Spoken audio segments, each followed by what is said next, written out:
Il metodo Ezoe è molto funzionale perché appunto si basa su questo uso intuitivo dei colori e delle card, ti aiutano a capire a fondo la frase, ti aiutano a capire il nome, la particella che va inserita, il verbo, così viene più facile scrivere e memorizzare il concetto.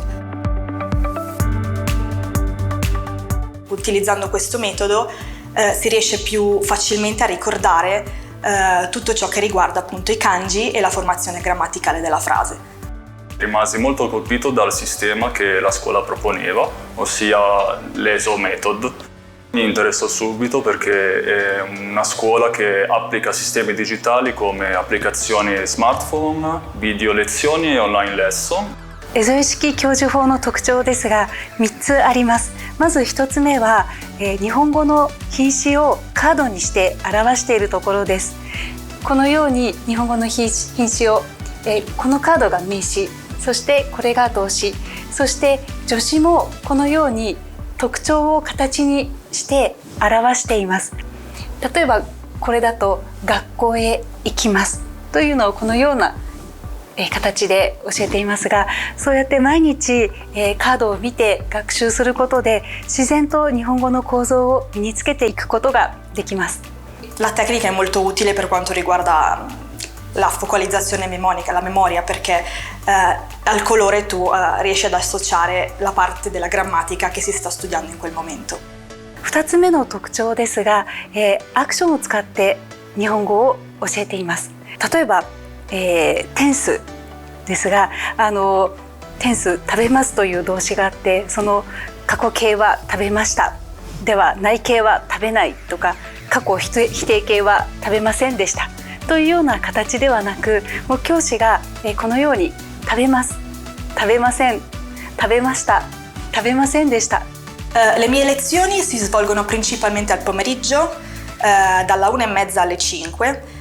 Però ci sono anche altre classi che si svolgono al mattino, questo dipende sempre dal livello dello studente. Si fanno le lezioni da lunedì al venerdì, sono di 4 ore tutti i giorni e si studiano ogni giorno kanji, grammatica e nuovi vocaboli. In più ogni giorno ci sono esami, piccoli test di kanji e ci sono tanti compiti. Quindi se vuoi imparare bene il giapponese, questa scuola ti aiuta. 3つ目の特徴ですが、3つ目はうちよそです。他の学校ではうちよそ、敬語のことですが、初級後半から中級にかけて勉強するところが多いと思います。でも新宿日本語学校では初日から勉強しています。うちよそは日本の社会生活ではとても必要なもので、例えばもう初対面で会った時に「お国は?」とか「どちらからいらっしゃったんですか?」というふうにうちよそを使います。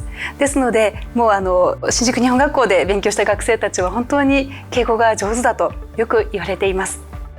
L'ESO Method è valido perché ogni giorno è interessante e in modo molto divertente ti spiega le cose.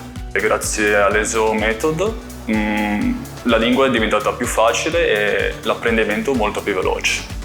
È molto bello perché tutti quanti adesso che parliamo un pochino di giapponese comunichiamo solamente in giapponese. Nonostante è una lingua molto difficile, con questa scuola secondo me è il giusto metodo per studiare il giapponese e ottenere dei ottimi risultati.